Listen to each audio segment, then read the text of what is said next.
I know bringing on your first person is scary and terrifying. And as you grow and add more team members, this stuff is gonna be easy. Today we're going to go over what you need to know in order to hire your first team member. So when hiring your first team member, the number one most important question is, am I hiring a W-2 employee or a 1099 contractor? This is not a decision that you get to just make based on how much money you want to spend and the one that sounds better to you. It actually depends on the control of the relationship. So sometimes if you're unsure, you may need to hire an attorney to help you determine whether the specific role you're hiring is going to be a contractor role or an employee role. So just a couple quick tips to help you decide is, are you dictating when they work, like days and times, or is it really up to them? You say, hey, I need you to work, I'm paying you for 15 hours a week and you just need to work whenever. That could be more of a contractor. Or if you're like, hey, I need you to work Monday to Friday, 9 to 5, that's the set time, you need to work then that's more of an employee. You're telling them when they have to work, okay? You have the control, they do not.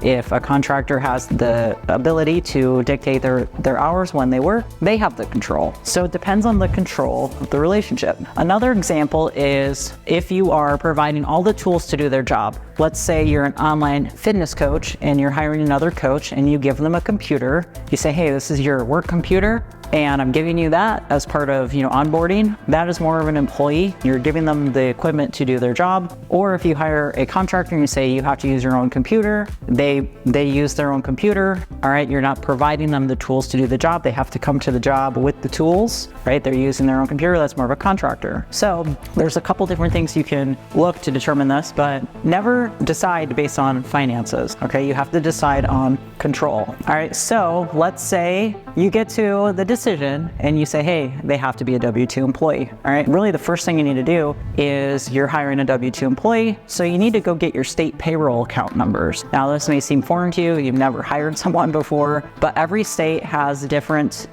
payroll account numbers and things that you have to apply for and register with the state in order to be able to pay them the payroll taxes so that they can record them and everything. So basically go check out your state's site for employers and it will tell you the types of accounts you need, how to apply for them.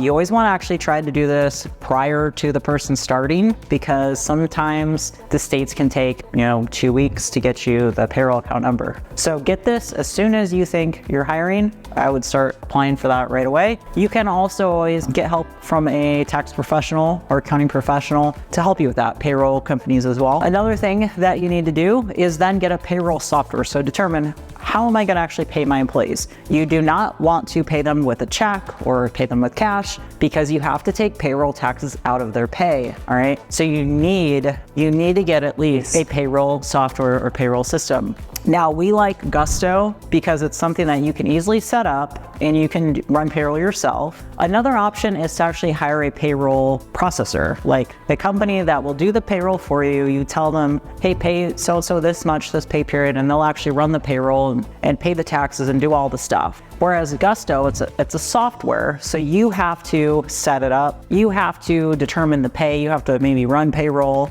or set it up on auto pay. So it just depends. You can do that or an actual processor. The third thing is workers' comp insurance. Once you have your first employee, you have to get workers' comp insurance. Luckily for you, if you get a payroll software or system, they normally work with someone where you can actually just sign up with their provider to get workers' comp. They base it off of your payroll history that's done through the system, and then they just know, hey, this is your workers' comp insurance payment, and it just comes out automatically. It's super easy, makes your life a lot easier. So I say just normally go with that. So Gusto, I know they have a workers' comp provider embedded in their system. And so we normally just suggest that. It's a lot easier. The next thing is determine, okay, we got the person, we got the system, we know we can pay them, but now we need to determine how often are we going to pay them? How much are we going to pay them, right? Are they salary or hourly? Are they part-time or full-time? Okay, so there's a couple different things we need to determine. Part-time or full-time, are they just going to get paid a flat amount each month or per year, like an annual salary or a monthly salary, or is it an hourly position? Okay, that's an important fact The next thing is the pay amount. So if they're salary and they're full-time, are they making $50,000 a year, $100,000 a year, right? What does that pay amount look like? And then their pay frequency. This is different than their pay amount and type. This is, are we gonna do once a month payroll? Are we gonna do twice a month payroll? Or are we doing an every other week payroll? Now here's a thing with the pay frequency. If you do a payroll every other week, like a lot of employers do every other week, there's gonna be 2 months of the year where you're gonna have 3 payrolls instead of 2. Okay, so I generally, for cash flow purposes, 1 month you're gonna be like, wow, I have no cash because you've had 3 payrolls, all right? So I always say, do the payroll monthly or 2 times per month. If you're paying people that aren't your relatives, it's not your spouse or someone, it's an employee, it's non-family, I say do 2 times a month. So that'll be the 15th of the month and the last day of the month they'll get paid. That's what I normally suggest. If it's you and your spouse, I would just do monthly. It's easier, all right? We don't need to be paying ourselves twice a month. But for any normal employees, I say twice a month, not every other week, all right? We don't want to get into a month where, oh shoot, I thought I was gonna have an extra X amount of dollars and then I just had to pay my 3rd payroll of the month. This is better for cash flow purposes. Every single month, the payroll's the same amount, all right? And then the last part, which is very important, and a lot of people actually skip over it because they think, my first person, I don't need to have all the formalities, or maybe I don't want to pay to have this done. But the important thing is that when you start hiring people, you will have issues. They'll steal from you, they'll lie to you, they will try to solicit your clients behind your back. There's all these things that can happen. And while most of our people, they are, good-natured people, and they're not going to do stuff like that, there's always going to be something that will happen, okay? And I'm not just being pessimistic. Everyone experiences this in business, and if you haven't yet, you will soon, okay? So you have to have employment paperwork, and by employment paperwork, I'm specifically talking about an agreement with your company. So you have an attorney draft a employment agreement between your company and the employee, and this can say, the expectations, how many hours they need to work, what they're getting paid, what their role is that they're agreeing to, other types of things like a non-solicit, you cannot solicit other team members or clients to come leave with you. Maybe a non-compete. Those are pretty normal, although not anything you can really go after. But you definitely just want to have that legal paperwork determined, okay? Because the person signing this paperwork, they need to understand what they're agreeing to, what they can and can't do.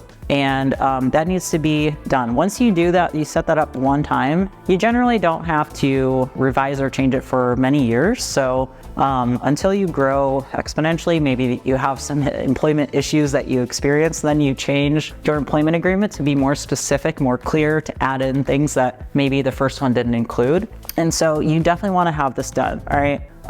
There are also new hire forms you have to fill out in the payroll system, but they make it super easy where the employee can just fill in their information on their own and you don't really have to do anything. The software will ship the forms to the right agencies, so you're really left with not really having to do much, okay? So that is something you have to be aware of, but employment paperwork, you really want to have a legal agreement set in place, all right? So this is a W-2 employee.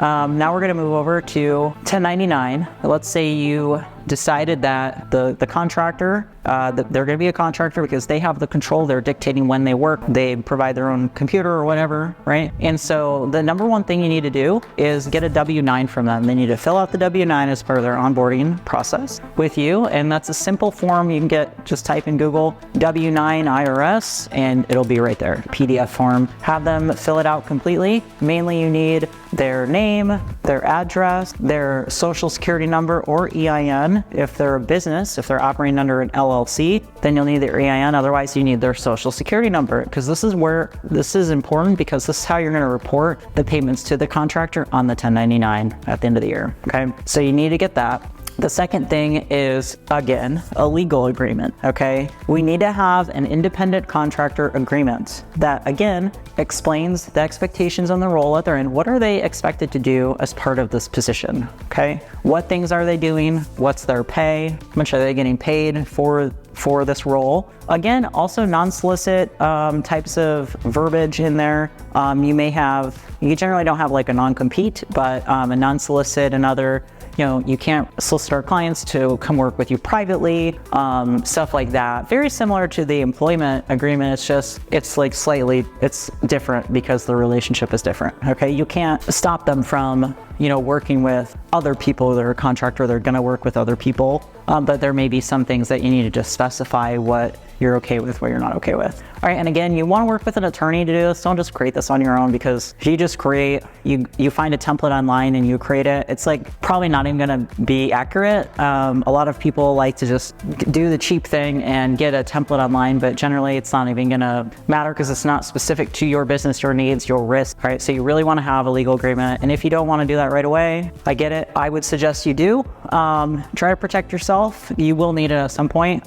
So just the earlier the better, part of doing business. The next thing, again, is determining the pay frequency. So you may say, hey, this contractor position, I'm gonna pay you once a month after the month is over when they fulfilled their duties, right? And you're gonna get paid $5,000 a month, and you're gonna send me an invoice, and I'm gonna pay it with my business bank or business credit card or whatever, right? So you determine how are we gonna pay you. Maybe you pay them weekly, maybe you pay them monthly, maybe they send you a bill, maybe you just wire them money, it just depends. So that's all up to you guys how you want to do that. I think that's pretty much it for 1099. So you can see the steps are a little bit less, right? But again, we don't get to just pick this one because that's easier. We have to decide based on control. So I did just want to go over the cost, okay? The cost of a 1099 contractor is literally just what you pay them. There's no additional fees you have to pay. There's no like payroll taxes, or you don't pay for workers' comp insurance. You don't have to get insurance. They actually have to get insurance on their own. As a contractor, they're supposed to have their own business insurance. Okay, so really the cost for a contractor is obviously much less, which is why most people go that route, while that's not the correct way to decide, okay? Now for an employee cost, it is gonna depend, but basically you're gonna have their pay. The employer is gonna pay 7.65% of taxes.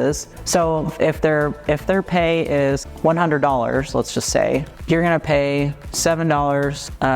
You're gonna pay $7.65 extra because you're paying 1/2 of Social Security and Medicare, okay, as the employer. All right, and then they pay the other half. So they won't actually receive $100. They'll receive less than the $100 because they're having taxes come out. But your cost is gonna be the $100 plus $7.65 plus FUTA and SUTA, federal unemployment tax, state unemployment tax. FUTA is like $42. State is gonna depend on the state. It's just gonna depend. So you will have to pay these two as well. They're not super significant, but it does add to it. Other things that you'll have to do, workers' comp insurance, okay? If you provide any benefits, in the beginning, you're probably not providing benefits, right? You're probably not gonna pay for their health insurance or give them 401k contributions. Like, you're not gonna do any of that because you don't have the money, right? But as you add people and you're growing, you're probably gonna add benefits. And you're gonna have to consider that into your cost of bringing someone on, okay? And then also the cost of the equipment and stuff, you have to actually get them up and running. Computer, subscriptions to the softwares you use, and then also maybe they need a phone number, right? It just kind of depends on the business, but you'll also have to consider the cost of all the things you have to buy to get them up and running, all right? So this definitely, is costly, plus the cost to train them. There's a lot. But overall, this is the method of hiring your first team member. So hopefully this was helpful as you are hiring your first team member. I know bringing on your first person is scary and terrifying, exciting. It's a big step. And as you grow and add more team members, this stuff is gonna be easy because once you set this stuff up, you don't really have to set it up again. It's just adding another person, all right? So the first person that you hire, it's gonna seem like a lot. But as you go, you've done it, you've set up the basics, the foundations, it's gonna get a lot easier from here on out, okay? So don't stress, just follow the steps and you should be good. So if you found this helpful, please be sure to subscribe or go ahead and comment as well. Thank you.